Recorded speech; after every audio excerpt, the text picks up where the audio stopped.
Well, I kind of always knew I was bisexual. I couldn't even count how many times I did those quizzes, am I gay?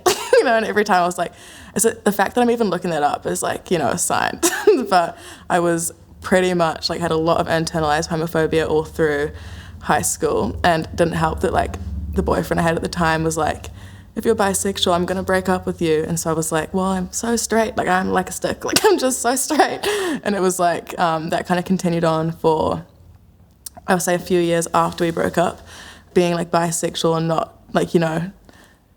can just be not seen as an actual sexuality. And people will kind of I've had people tell me oh, I remember when I was bisexual, and it's okay, it's so unjustified.